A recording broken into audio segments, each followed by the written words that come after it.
Chief Justice Roberts, President Carter, President Clinton, President Bush, President Obama, fellow Americans, and people of the world, thank you.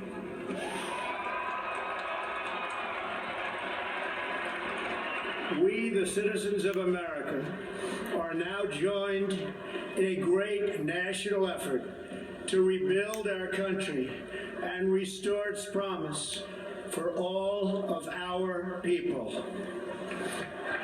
Together, we will determine the course of America and the world for many, many years to come. We will face challenges. We will confront hardships, but we will get the job done. Every 4 years, we gather on these steps to carry out the orderly and peaceful transfer of power.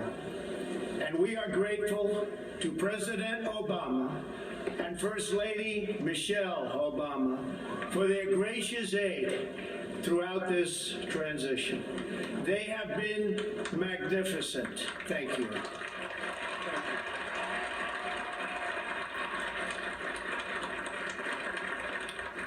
Today's ceremony, however, has very special meaning, because today we are not merely transferring power from one administration to another or from one party to another, but we are transferring power from Washington, D.C.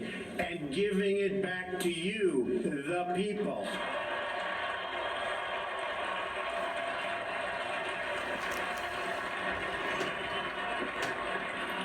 Too long, a small group in our nation's capital has reaped the rewards of government while the people have borne the cost. Washington flourished, but the people did not share in its wealth. Politicians prospered, but the jobs left and the factories closed. The establishment protected itself, but not the citizens of our country. Their victories have not been your victories. Their triumphs have not been your triumphs. And while they celebrated in our nation's capital, there was little to celebrate for struggling families all across our land.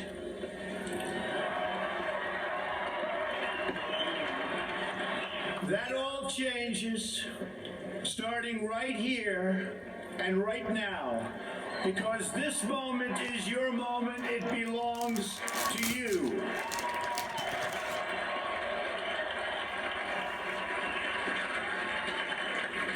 It belongs to everyone gathered here today and everyone watching all across America. This is your day. This is your celebration. And this, the United States of America, is your country.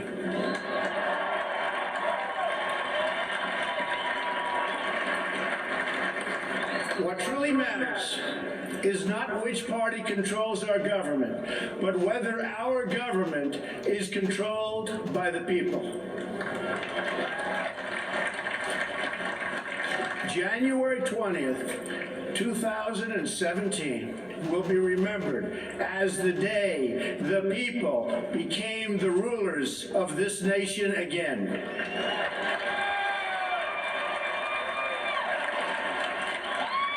The forgotten men and women of our country will be forgotten no longer.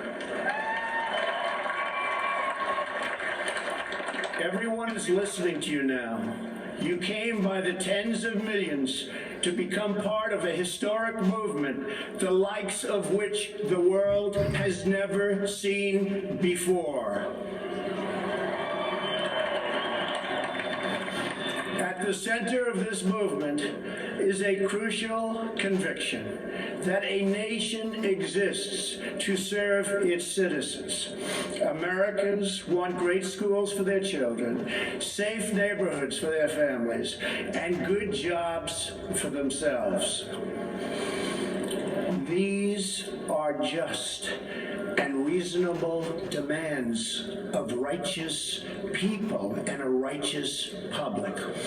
But for too many of our citizens, a different reality exists. Mothers and children trapped in poverty in our inner cities, rusted out factories scattered like tombstones across the landscape of our nation, an education system flush with cash, but which leaves our young and beautiful students deprived of all knowledge. And the crime, and the gangs, and the drugs that have stolen too many lives and robbed our country of so much unrealized potential. This American carnage stops right here and stops right now.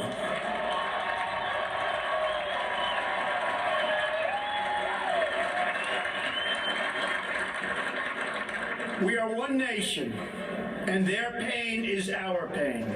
Their dreams are our dreams, and their success will be our success.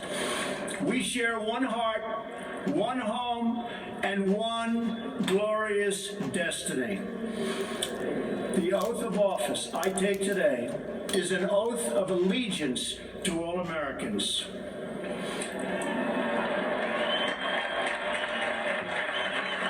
For many decades, we've enriched foreign industry at the expense of American industry, subsidized the armies of other countries while allowing for the very sad depletion of our military.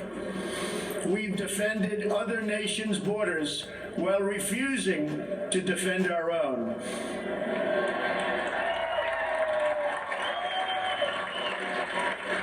And spent trillions and trillions of dollars overseas while America's infrastructure has fallen into disrepair and decay. We've made other countries rich while the wealth, strength, and confidence of our country has dissipated over the horizon.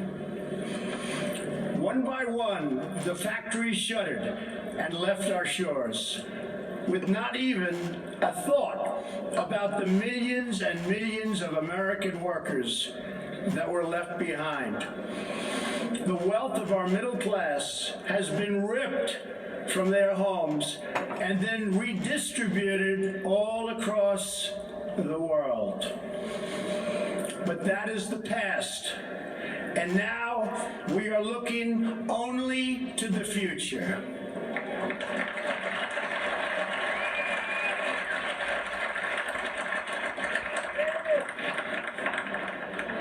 We assembled here today are issuing a new decree to be heard in every city, in every foreign capital, and in every hall of power. From this day forward, a new vision will govern our land. From this day forward, it's going to be only America first. America first.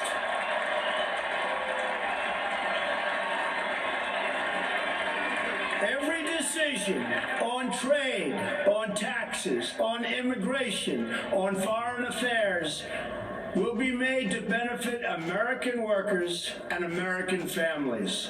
We must protect our borders from the ravages of other countries, making our products, stealing our companies, and destroying our jobs.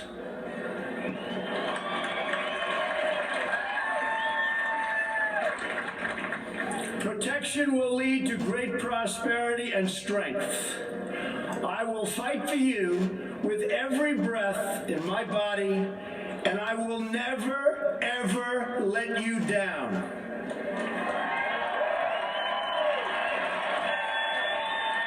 America will start winning again, winning like never before. We will bring back our jobs. We will bring back our borders. We will bring back our wealth. And we will bring back our dreams.